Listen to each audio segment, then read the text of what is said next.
جس نے قوم لوط کی عورتوں کو ہم جنس پرستی سکھائی۔ دوستو، آج دنیا کے کئی ممالک میں کچھ عجیب اور نیا سا چلن دیکھنے کو مل رہا ہے۔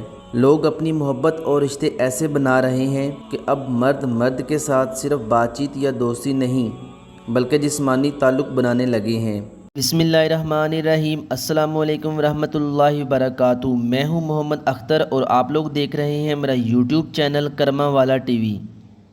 اسی طرح کچھ عورتیں بھی اپنے مردوں کو چھوڑ کر عورتوں کے ساتھ جسمانی قربت اختیار کرنے لگی ہیں۔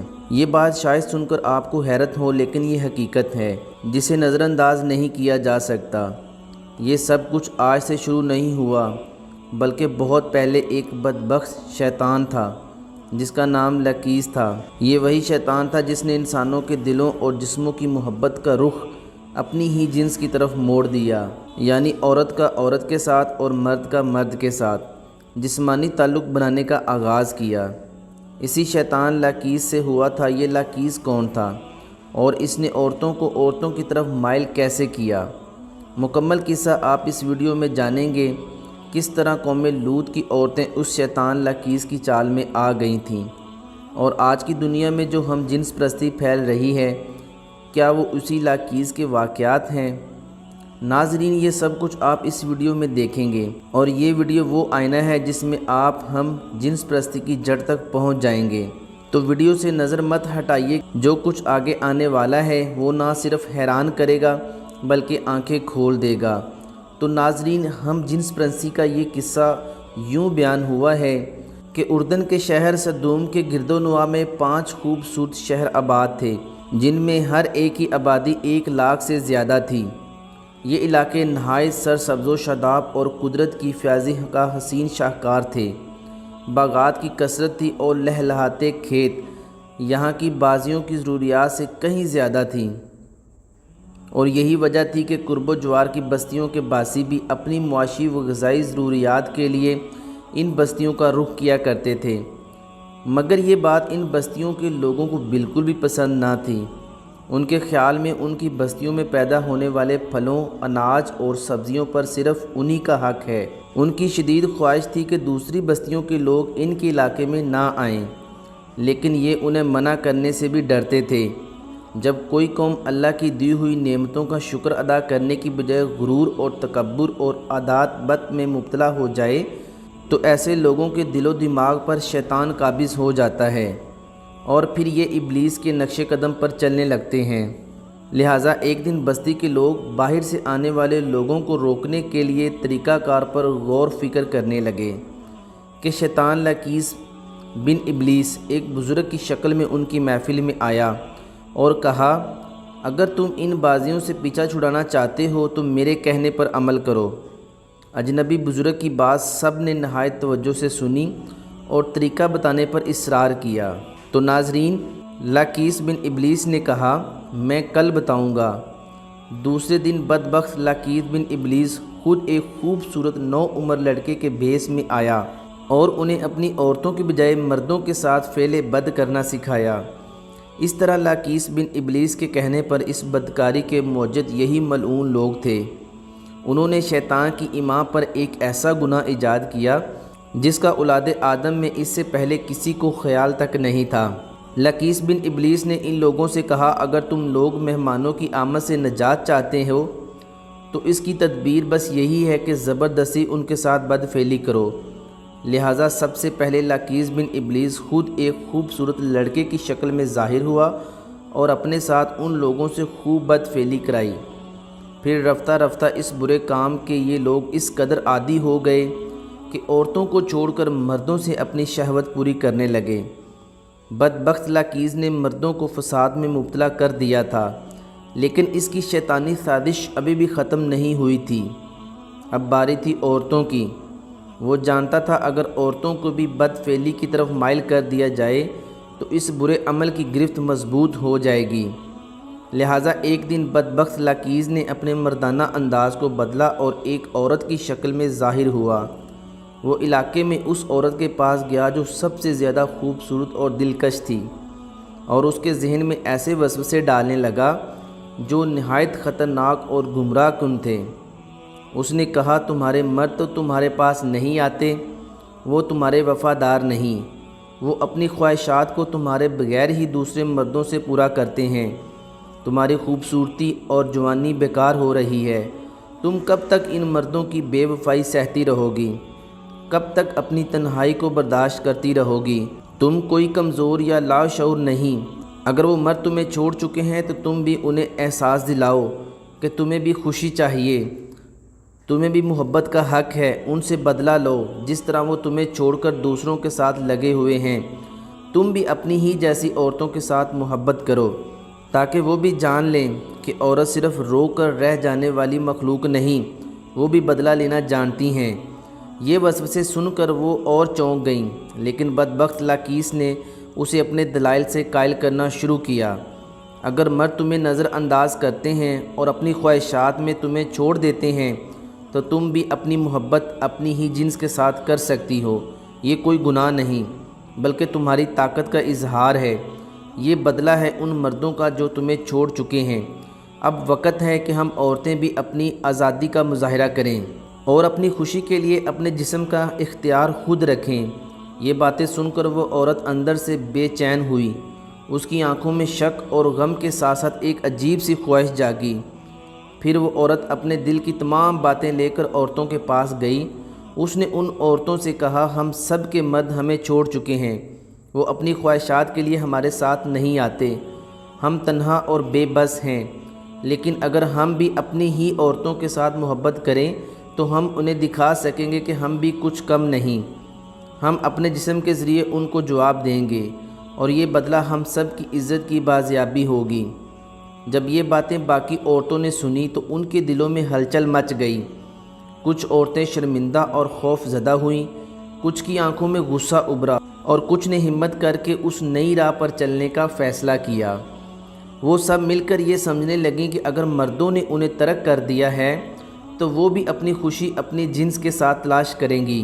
یوں بدبخت لاکیس بن ابلیس کی شیطانی چال نے عورتوں کے ذہنوں کو بھی گمراہ کر دیا اور وہ بھی اس گناہ میں مبتلا ہو گئے جس سے پہلے کبھی کوئی بات کرتا نہیں تھا۔ اس طرح یہ گناہ مردوں سے عورتوں تک پہنچ گیا اور پورے علاقے میں بد فعلی کی لعنت پھیل گئی۔ یہی وہ وقت تھا جب اللہ تعالیٰ نے لوط علیہ السلام کو نبی بنا کر اس قوم کی اصلاح کے لیے بھیجا۔ حضرت لوط علیہ السلام نے ان کو توحید کی دعوت دی اور بیہودہ حرکات سے منع فرمایا۔ قرآن پاک میں اللہ تعالیٰ فرماتا ہے کہ لوط کو یاد کرو جب انہوں نے اپنی قوم سے کہا کہ تم بے حیائی کے کام کیوں کرتے ہو؟ کیا تم عورتوں کو چھوڑ کر لذت حاصل کرنے کے لیے مردوں کی طرف مائل ہوتے ہو؟ حقیقت یہ ہے کہ تم احمق لوگ ہو۔ ناظرین، لوط علیہ السلام اپنی قوم کی عادات بد کی وجہ سے بہت فکر مند رہتے اور دن رات انہیں نصیحت و تبلیغ کرتے رہتے، لیکن قوم پر اس کا کوئی اثر نہ ہوا، بلکہ وہ مزید ڈٹائی اور ہٹ درمی کے ساتھ فخریہ انداز میں یہ کام کرنے لگے۔ اس کے ساتھ ہی وہ لوط علیہ السلام کے ساتھ سخت رویہ رکھتے اور ان کی باتوں کا مذاق اڑاتے۔ ارشاد باری تعالیٰ ہے اور قوم لوط نے بھی پیغمبروں کو جھٹلایا جب ان سے ان کے بھائی حضرت لوط نے کہا کہ تم کیوں نہیں ڈرتے، میں تمہارا امانت دار پیغمبر ہوں، تو اللہ سے ڈرو اور میرا کہا مانو، میں تم سے اس کام کا بدلہ نہیں مانتا، میرا بدلہ اللہ رب العالمین کے ذمہ ہے۔ کیا تم اہل عالم میں سے لڑکوں پر مائل ہوتے ہو اور تمہارے پروردگار نے جو تمہارے لیے تمہاری بیویاں پیدا کی ہیں ان کو چھوڑ دیتے ہو؟ حقیقت یہ ہے کہ تم حد سے نکل جانے والے ہو۔ انہیں حضرت لوط علیہ السلام کا سمجھانا بہت برا لگتا تھا، لہٰذا انہوں نے صاف صاف کہہ دیا اگر تم ہمیں اسی طرح برا کہتے رہو گے اور ہمارے کاموں میں مداخلت کرتے رہو گے تو ہم تم کو اپنے شہر سے نکال دیں گے۔ حضرت لوط علیہ السلام مایوس ہونے کی بجائے قوم کو راہ راست پر لانے کی جد و جہد میں مصروف رہے، لیکن وہاں تو کیفیت یہ تھی کہ مرض بڑھتا گیا۔ جوں جوں دعا کی، یعنی جتنا لوط علیہ السلام انہیں اللہ کے عذاب سے ڈراتے وہ اتنا ان کا تمسخر اڑاتے، اور پھر ایک دن انہوں نے خود ہی عذاب الہی کا مطالبہ کر دیا۔ اللہ تعالیٰ نے انہیں اب تک دردناک عذاب سے محفوظ رکھا تھا اور بدترین بدکاری اور فعلی کے باوجود انہیں ڈھیل دی جا رہی تھی، لیکن اب انہوں نے خود ہی عذاب کی فرمائش کر دی اور بولے اے لوط، اگر تم سچے ہو تو ہم پر عذاب لے کر آؤ، قوم کے اس مطالبے کے بعد حضرت لوط علیہ السلام کو یقین ہو گیا کہ اللہ نے ان کے دلوں پر مہر ضبط کر دی ہے اور یہ راہ راست پر آنے والے نہیں ہیں۔ لہذا حضرت لوط علیہ السلام نے نہایت بے بسی کے عالم میں اللہ کے سامنے ہاتھ پھیلا دیے اور دعا کی کہ اے میرے پروردگار، ان انکاری لوگوں کے مقابلے پر میری دعا کو نصرت فرما۔ پھر اللہ تعالیٰ نے اپنے نبی کی دعا قبول فرمائی اور اپنے خاص فرشتوں کو دنیا کی طرف روانہ کر دیا۔ یہ فرشتے پہلے حضرت ابراہیم علیہ السلام کے پاس انسانی شکل میں تشریف لائے۔ جب وہ فرشتے ان کے پاس آئے تو سلام کیا، انہوں نے بھی جواب میں سلام کہا۔ جب حضرت ابراہیم علیہ السلام نے دیکھا کہ یہ دو انجان لوگ ہیں تو انہوں نے مہمان نوازی کے تقاضوں کو پیش نظر انہیں عزت و احترام سے بٹھایا، پھر ان کے لیے گھر سے ایک بنا ہوا موٹا بچھڑا لائے اور کھانے کے لیے ان کے آگے رکھ دیا، لیکن انہوں نے کھانے کو ہاتھ نہیں لگایا، جس پر حضرت ابراہیم علیہ السلام نے ان سے استفسار کیا کہ وہ کھانا کیوں نہیں کھاتے۔ اس موقع پر حضرت ابراہیم علیہ السلام کے دل میں بھی خوف پیدا ہوا کہ فرشتوں نے جب حضرت ابراہیم علیہ السلام کے چہرے پر خوف کے آثار دیکھے تو کہا، آپ علیہ السلام ہم سے خوف نہ کھائیں، ہم آپ علیہ السلام کو ایک دانش مند بیٹے کی بشارت دینے کے لیے آئے ہیں۔ حضرت ابراہیم علیہ السلام نے ان لوگوں سے کہا کہ اے اللہ کے بھیجے ہوئے فرشتوں، اس کے علاوہ تمہارا اور کیا مقصد ہے؟ انہوں نے کہا، ہم گناہگار قوم کی طرف بھیجے گئے ہیں تاکہ ان پر مٹی کی کنکریاں برسائیں جو تمہارے رب کی طرف سے ان حد سے گزر جانے والوں کے لیے نشان زدہ ہیں۔ دراصل حضرت ابراہیم علیہ السلام اس لیے فکر مند ہو گئے تھے کہ فرشتے جس بستی کی جانب جا رہے تھے وہاں حضرت لوط علیہ السلام بھی رہتے تھے۔ قرآن پاک میں ارشاد باری تعالیٰ ہے کہ ابراہیم علیہ السلام نے کہا، اس میں تو لوط بھی ہیں۔ وہ کہنے لگے کہ جو لوگ یہاں رہتے ہیں ہمیں سب معلوم ہے، ہم ان کو اور ان کے گھر والوں کو بچا لیں گے، بجز ان کی بیوی کے کہ وہ پیچھے رہنے والوں میں ہوگی۔ حضرت ابراہیم علیہ السلام کا ڈر اور خوف ختم ہو چکا تھا، لیکن انہیں علم تھا کہ اللہ کا عذاب قوموں کو نیست و نابود کر دیتا ہے، اور حضرت ابراہیم علیہ السلام نہایت رحم دل اور رقیب القلب تھے۔ چنانچہ انہوں نے فرشتوں سے قوم لوط کے بارے میں پھر استفسار کیا، جسے اللہ تعالیٰ نے یوں بیان فرمایا، جب ابراہیم علیہ السلام کا ڈر اور خوف جاتا رہا اور انہیں خوشخبری بھی مل گئی تو وہ قوم لوط کے بارے میں بحث کرنے لگے۔ بے شک ابراہیم علیہ السلام بردبار، نرم و دل اور اللہ کی طرف رجوع کرنے والا تھا۔ اس پر فرشتوں نے فرمایا، اے ابراہیم علیہ السلام، اس خیال کو چھوڑ دیجئے، آپ علیہ السلام کے رب کا حکم ان تک پہنچا ہے اور ان لوگوں پر کبھی نہ ٹلنے والا عذاب آنے والا ہے۔ حضرت سعدی رحمۃ اللہ تعالیٰ علیہ فرماتے ہیں کہ فرشتے حضرت ابراہیم علیہ السلام سے ملاقات کے بعد حضرت لوط علیہ السلام کی بستی میں پہنچے اور دوپہر کے وقت وہاں داخل ہوئے۔ جب وہ صدوم شہر پہنچے تو ان کی حضرت لوط علیہ السلام کی صاحبزادی سے ملاقات ہو گئی جو وہاں پانی بھرنے پہنچی تھی۔ فرشتوں نے لڑکی سے پوچھا، ہم یہاں کہیں ٹھہر سکتے ہیں؟ لڑکی نے جواب دیا، آپ یہیں رکیں، میں واپس آ کر بتاتی ہوں۔ در حقیقت لڑکی کو ڈر ہوا اگر یہ قوم کے ہاتھ لگ گئے تو ان سے بدسلوکی ہو سکتی ہے۔ وہ اپنے والد حضرت لوط علیہ السلام کے پاس تشریف لے گئیں اور صورتحال سے آگاہ کیا، اے ابا جان، شہر کے باہر چند اجنبی نو عمر لڑکے ہیں، کہیں ایسا نہ ہو کہ قوم ان کو پکڑ لے۔ قوم نے حضرت لوط کو مہمانوں کے ہاں اپنے ٹھہرانے سے منع کیا، لیکن اس کے باوجود وہ چھپ چھپا کر انہیں اپنے گھر لے آئے۔ فرمانے باری تعالیٰ ہے، اور جب ہمارے فرشتے لوط علیہ السلام کے پاس آئے تو وہ ان کے آنے سے غمناک اور تنگ دل ہوئے اور کہنے لگے کہ آج کا دن بڑا مشکل دن ہے۔ مفسرین فرماتے ہیں کہ یہ فرشتے حضرت ابراہیم علیہ السلام، حضرت میکائیل علیہ السلام اور حضرت اسرافیل علیہ السلام تھے، جو نہایت حسین و جمیل نو عمر لڑکوں کی شکل میں تشریف لائے تھے۔ جب لوط علیہ السلام نے ان خوبصورت نو عمر لڑکوں کو دیکھا تو سخت گھبراہٹ اور پریشانی میں مبتلا ہو گئے۔ انہیں اپنی قوم کی عادتوں کا بھی پیش نظر خطرہ تھا کہ نہ جانے قوم ان کے ساتھ کیا سلوک کرے گی۔ حضرت لوط علیہ السلام کی بیوی کافروں سے ملی ہوئی تھی، سو اس نے نو عمر لڑکوں کے گھر میں موجودگی کا راز فاش کر دیا۔ یہ سن کر بستی والے دوڑتے ہوئے حضرت لوط علیہ السلام کے گھر پہنچے۔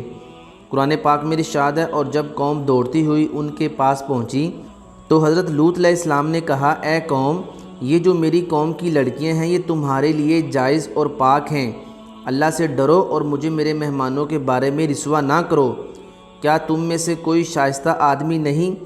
حضرت لوط علیہ السلام کی بات سن کر وہ لوگ بولے، اے لوط، کیا ہم نے تم کو سارے جہان کی حمایت اور طرفداری سے منع نہیں کیا تھا؟ اور تم بخوبی واقف ہو کہ ہمیں تمہاری قوم کی بیٹیوں سے کوئی حاجت نہیں، اور جو ہماری اصل چاہت ہے تم اس سے خوب واقف ہو کہ وہ فعل بد میں کس حد تک مبتلا ہو چکی تھی۔ مفسرین کہتے ہیں کہ جب حضرت لوط علیہ السلام کی قوم ان کے گھر کی طرف دوڑتی ہوئی آئی تو حضرت لوط علیہ السلام نے گھر کے دروازے بند کر لیے اور ان نوجوانوں کو ایک کمرے میں چھپا دیا۔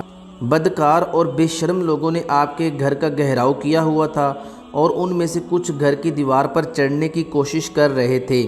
حضرت لوط علیہ السلام نے اپنے مہمانوں کی عزت کے خیال سے بہت گھبرائے ہوئے تھے، لہٰذا اس بے بسی کے عالم میں ان کے منہ سے نکلا، اے کاش مجھ میں تمہارے مقابلے کی طاقت ہوتی یا کسی مضبوط قلعے میں پناہ پکڑ سکتا۔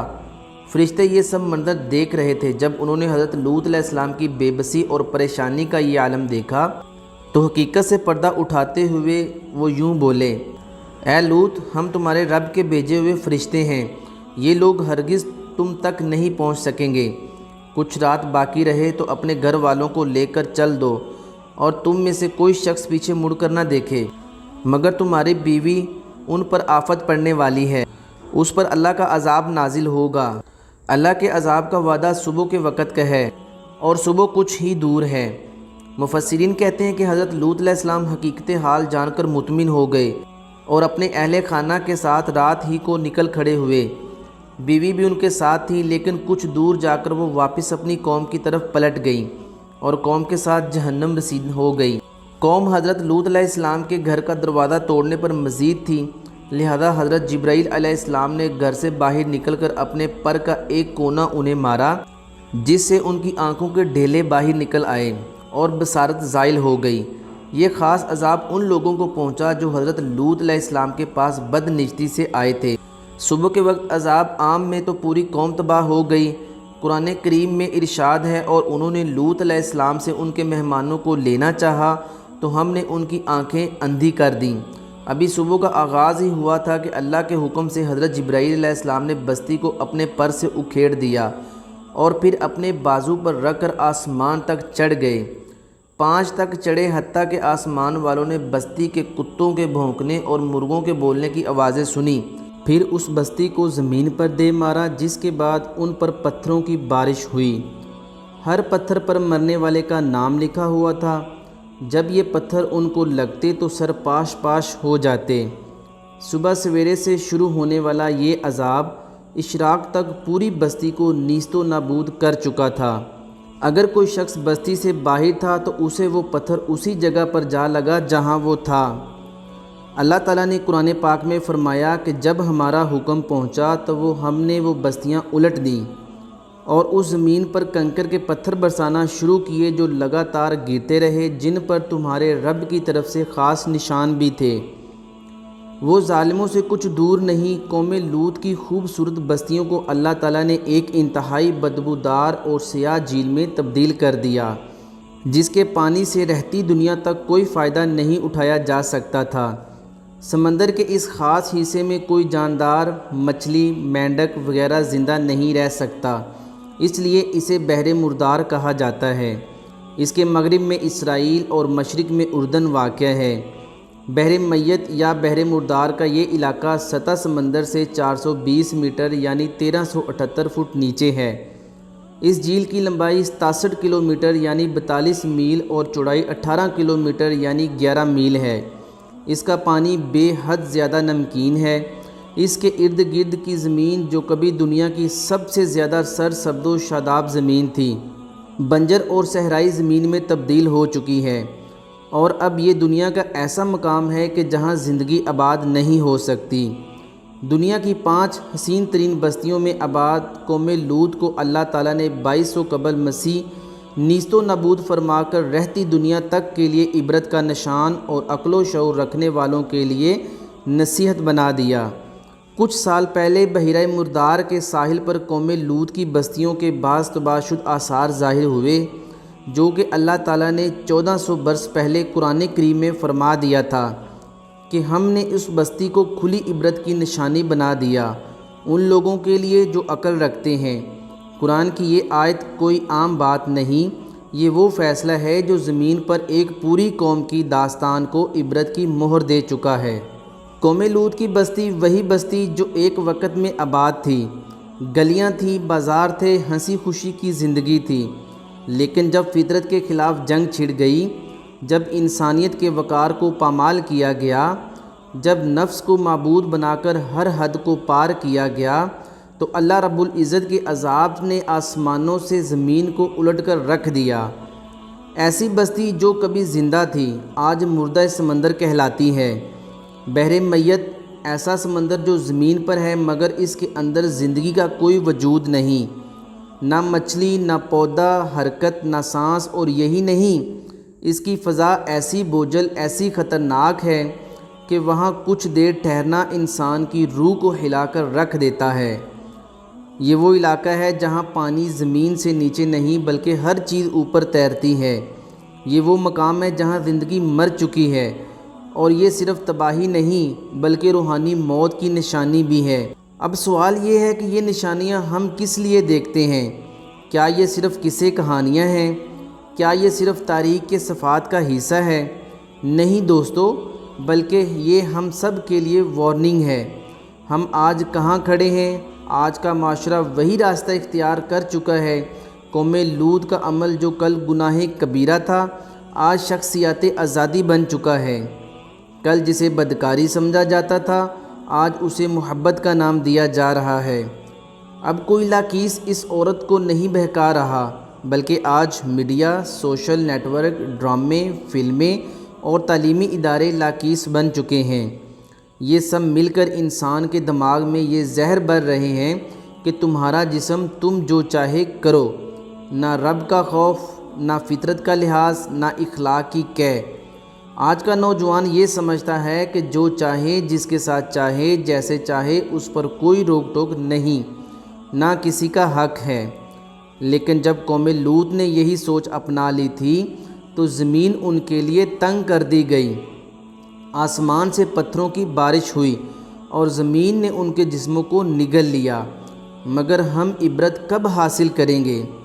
ہم نے ڈیڈ سی کو ایک ٹورسٹ اسپاٹ بنا دیا۔ لوگ وہاں جاتے ہیں، تصویریں کھنچواتے ہیں، تیراکی کرتے ہیں، لیکن کوئی یہ نہیں دیکھتا کہ وہاں اللہ کا عذاب ٹھنڈا پڑا ہوا ہے مگر اب بھی زندہ ہے۔ کوئی یہ نہیں سمجھتا کہ وہ بستی نہیں اجڑی تھی، فطرت کی عزت مٹی میں ملی تھی۔ وہ جگہ ہمیں چیخ چیخ کر پکارتی ہے کہ اے انسان رک جا، لوٹ جا اپنے رب کی طرف اور اپنے رب کی حدود سے مت مکر، ورنہ تو بھی مٹ جائے گا، تیری نسل بھی مٹ جائے گی اور تیری تہذیب بھی مٹ جائے گی۔ ناظرین، معاشرے کی اصلاح کا پہلا مرکز گھر ہوتا ہے۔ جب والدین بچوں کو ان کی فطرت، ان کے جذبات اور ان کی تربیت کی طرف توجہ نہیں دیتے تو وہ بچہ کسی نہ کسی لاکیس کے ہتھے چڑھ جاتا ہے، کبھی فلموں میں، کبھی دوستوں کی صحبت میں، کبھی ٹی وی اور سوشل میڈیا پر، اور وہاں سے وہ راستہ شروع ہوتا ہے جو انجام کی طرف لے جاتا ہے، جہاں آخر میں یا تو تباہی ہوتی ہے یا عبرت۔ اگر آج والدین، اساتذہ کرام، علماء کرام اور معاشرہ مل کر یہ عہد کر لیں کہ ہم فطری تعلیم کو عام کریں گے، ہم بچے اور بچیوں کو حیا، عزت اور غیرت، اللہ کا خوف سکھائیں گے، تو شاید ہم اس عذاب سے بچ سکیں جو قوم لوط کے حصے میں آیا ہے۔ ہماری دعا ہے کہ اللہ رب العزت ہمیں عقل دے، عبرت دے اور ہدایت دے، ہمیں اپنے اور اپنی نسلوں کو فتنے سے بچانے کی توفیق دے، ہمیں قوم لوط سے سبق سیکھنے والا، فطرت کی قدر کرنے والا اور حیا کے لباس میں جینے والا بندہ بنا دے۔ دوستو، یہ تھی ہماری آج کی ویڈیو۔ ہم امید کرتے ہیں کہ آپ کو ہماری آج کی یہ ویڈیو ضرور پسند آئی ہوگی۔ اگر آپ کو ہماری آج کی یہ ویڈیو پسند آئی ہے تو آپ سے گزارش کرتے ہیں کہ آپ ہمارے چینل کو ضرور سبسکرائب کر لیں اور ساتھ ہی لگے بیل کے بٹن کو بھی پریس کر لیں تاکہ آپ کے پاس ہماری آنے والی مزید معلوماتی ویڈیوز کا نوٹیفیکیشن بر وقت ملتا رہے۔ سبسکرائب کے ساتھ ساتھ ہماری ویڈیوز کو لائک بھی کریں اور اپنی قیمتی رائے کا اظہار کمنٹس میں ضرور کریں۔ کمنٹس میں آپ اپنے سوالات بھی ہم تک پہنچا سکتے ہیں۔ اللہ تعالیٰ آپ کو اپنے حفظ و ایمان میں رکھے، آمین ثم آمین۔ اللہ حافظ۔